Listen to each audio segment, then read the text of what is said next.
Detour. Let me tell you something I should have known better about. Never trust the damn GPS. It was late, and my body felt like wet cement after a long day at work.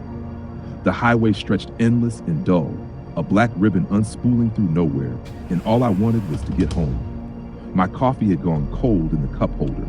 My brain was locked in that dangerous twilight between autopilot and sleep. Then it happened. I missed my exit. One blink too long, 1 second of distraction. It should have been nothing. I figured I'd take the next road, loop back, and shave 10 minutes off my mistake. The sign I found looked wrong.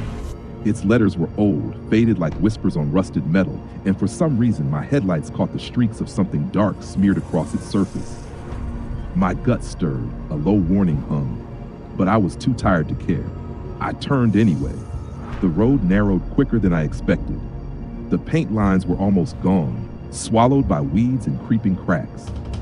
My radio fizzled into static, and the GPS froze on a spinning wheel. That little voice that usually chirped "turn left" or "recalculating" went silent, like it too was holding its breath. I told myself it was fine. Just a shortcut, just a detour. But the further I drove, the more the trees seemed to huddle closer, thick branches clawing at the night sky, shutting out the stars. My headlights carved out little more than shadows and shapes, and I swear, just for a moment, I thought I saw faces in the dark, pale, watching. I laughed it off, nerves, fatigue. But even then, a thought took root in my mind, quiet and poisonous. This road wasn't leading me home. It was leading me somewhere else. The road bent sharp, sharper than any country lane should, and my tires screeched against the asphalt. Sweat beaded on my palms. I slowed, then sped up, then slowed again. Nothing felt right. Every mile should have carried me closer to town, closer to the safety of gas stations and streetlights. Instead, the woods thickened. My headlights bounced off bark like pale bones. Trunks pressed so close together they seemed to grow after each turn, like a living wall hemming me in. That was when the radio clicked on. No music, no announcer, just a faint hiss like someone whispering through a mouthful of broken glass. I stabbed the button to shut it off, but the hiss only grew louder until it settled into a steady, ragged breathing. My breath. Only it wasn't. I told myself to turn around. I yanked the wheel, tried a U-turn, but the road behind me had vanished. No junction, no exit, just more asphalt twisting like a snake into the dark. My chest tightened. The coffee jitters were gone. This was fear, sharp and metallic in the back of my throat. I pressed harder on the gas. The engine roared, but the car crawled, as though the air itself had thickened. The speedometer said 60. It felt like 20. And then the faces returned. Not tricks of shadow this time. Faces pale as milk lining the road, half hidden behind the trunks. Dozens of them. Watching.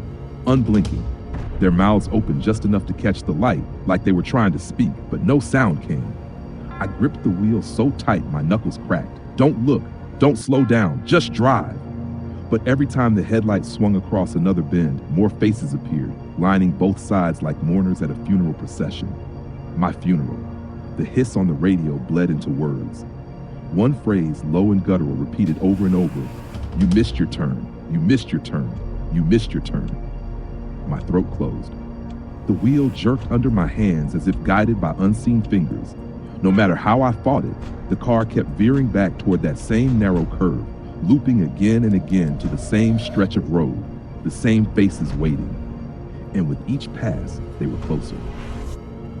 The third loop broke me. I screamed at the windshield, voice cracking, demanding the road let me go. My knuckles bled from gripping the wheel too hard. I floored the gas until the engine howled like a tortured animal. But the trees blurred into a carousel of shadows, and the faces, God, the faces, never blinked, never moved. On the fourth loop, they stepped closer, not walking, sliding, like film frames skipping forward, each stutter bringing them inches nearer to the asphalt. Their eyes gleamed wet and hungry in the headlights, mouths parting wider, black holes swallowing their chins. I couldn't breathe. My chest seized. The air in the car felt thick with rot. I cranked the window, desperate for oxygen, and froze because one of them was right there. Not outside, inside. A boy, no older than 12, skin chalk white, pressed against the passenger seat. His lips didn't move, but I heard him, the same words from the radio now whispering in my skull. You missed your turn. The steering wheel jerked. hard. I fought it, veins straining in my arms, but the car had a will of its own, dragging me toward the ditch where the trees clawed like open hands. And that's when I made my choice. I stomped the brakes, yanked the key from the ignition, and let the car die. The forest fell silent. The faces stopped mid-slide, as if frozen. Even the boy beside me dissolved into smoke.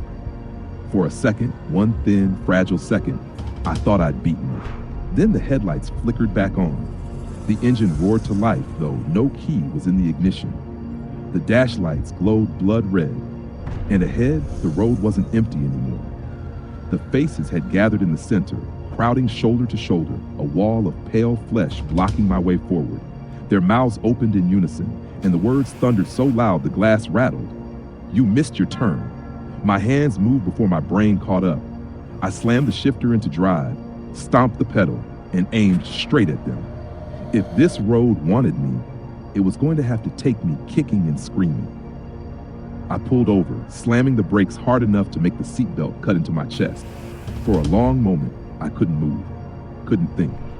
The world outside looked normal again.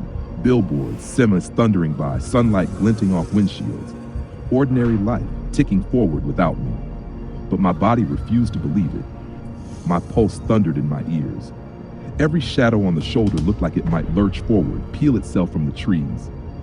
I sat there trembling, engine idling, then waiting for the pale faces to spill onto the asphalt again. They didn't. When I finally merged back onto the highway, I saw a pair of drivers glance my way, curious maybe at my wild-eyed stare or the twitch in my hands gripping the wheel. For a moment, their faces looked too blank, too pale, and I nearly swerved off the road. But no, just people. Just morning commuters on their way to jobs and breakfasts and everything I'd left behind hours ago. The radio was silent. Dead silent. The GPS rebooted itself with a cheerful chime like nothing had happened. A blue line stretched across the screen, guiding me home as if the detour had been nothing but a glitch. But I knew better. Every bump in the road sent my heart into my throat. Every patch of trees looked too thick, too dark. I replayed the whispers in my head until they weren't whispers anymore. They were branded into me. You missed your turn. You missed your turn. And the strangest thing, when I pulled into my driveway, stumbled out of the car, and checked the back seat, there was dirt. Clumps of damp earth smeared across the upholstery.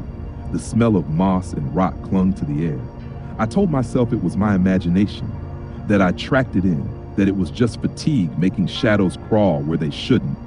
But when I brushed at the dirt, I found something mixed in, a small handprint, pressed deep into the fabric, too small to be mine.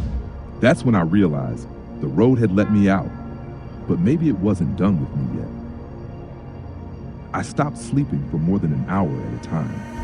Every time my eyelids got heavy, I'd hear the hiss of static in my ears, feel the car pulling me sideways, smell the damp rot of the forest. I avoided that stretch of highway, took longer routes, wasted gas and time just to steer clear. But deep down, I knew it didn't matter. Roads like that, they don't care about maps. They find you. Neighbors noticed the change. One asked if I was sick. Another said I looked thinner, hollowed out. I laughed it off, said I was just working too much. But the truth is simpler. I was terrified. Terrified of falling asleep, of driving alone, of missing any turn, anywhere. Because now I knew what waited on the other side. Weeks later, I passed the spot again. Broad daylight, traffic all around, perfectly ordinary. But as I drove by, I felt it, that tug on the wheel. Subtle, persistent, like a magnet. I gripped the steering wheel until my palms ached. In the rearview mirror, for half a second, I thought I saw them again. Pale faces standing in the tree line, watching, waiting. I blinked, and they were gone. But the handprint in my back seat hasn't faded. No matter how hard I scrub, it stays small, perfect, pressed into the fabric. Proof that I wasn't alone on that road. Proof that maybe I brought something back with me. And here's what really keeps me awake at night. What happens if one day I'm too tired, too distracted, and I don't fight the wheel? What happens when the road decides my detour isn't over? So if you ever find yourself on that stretch of highway, if your GPS glitches, if you see a sign you don't recognize, don't take it. Don't even slow down. Because once the road has you, it doesn't let go. Thank you for listening to this story. If it chilled you even half as much as it haunts me, Please like this video to help it reach others who need to hear it. Subscribe for more daily stories that will keep you on edge, and share it with someone you know who loves a good scare. There's another video recommended for you right now. Don't miss it. And I'll see you back here tomorrow.